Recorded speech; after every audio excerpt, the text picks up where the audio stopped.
President Barack Obama had his 5th State of the Union address last night, wherein he called for a year of action. Chris, how excited were you for the State of the Union, and what was your favorite part? I loved it. He's been president for 6 years now. Yeah. So he brought in all the unemployed people from his economy. I don't think you can make fun of or even bring up the unemployed people that were trotted out last night when some Republican brought the Duck Dynasty guy. I mean, this is turning into the White House Correspondents' Dinner. I expect Kim Kardashian to be invited to this thing next year. Yeah. Have you no decency? I went on He pisses TV. them off. I went on TV and defended the Duck Dynasty people. I mean, Thomas Roberts and I Matt Lewis has been on clashed. TV.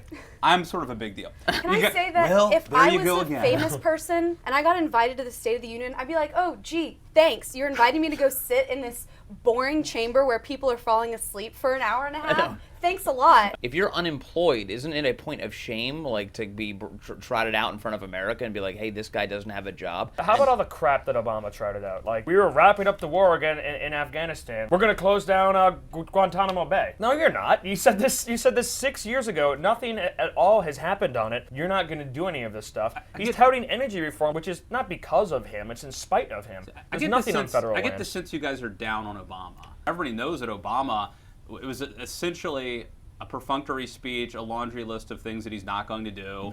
The economy sucks. What about the line about Boehner being son of a barkeep? Okay.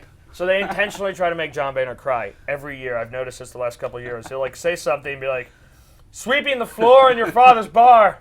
Now you're the Speaker of the House. And you can see like the speechwriters like little shits like snickering in the basement of the White House. Yeah, we're going to get him. Congressman Michael Grimm from New York, who's in trouble for a little bit of campaign finance things, was being interviewed after the State of the Union. He said, don't talk to me about anything about the president's speech. A reporter talked to him about the campaign finance stuff. And he, right on camera, he threatened to throw him off the balcony because he's not manly, he's just a little boy, which was like completely true. Yes. Did you find this rare display of honesty and masculinity in D.C. refreshing?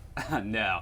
Look, first of all, it's in dispute as to whether or not he had settled the rules up front. But a man doesn't have to settle the rules up front. He just has to enforce them in the back end. By throwing me off a balcony? Look, I think that this congressman's a complete thug.